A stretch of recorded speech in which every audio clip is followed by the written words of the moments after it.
এই যে প্রত্যেকদিন বাংলা কলেজে আসি, আমরা আসলে চোখের আমরা ব্যায়াম করি।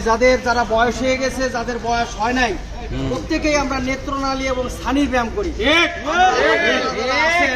আপনারা যারা আছেন ঘরে বসেও এই ছানি এবং নেত্রনালীর ব্যায়ামটা করতে পারবেন। চোখে অনেক প্রেশার থাকে, এই প্রেশারটা আপনারা রিডিউস করতে পারবেন, অর্থাৎ কমাতে পারবেন।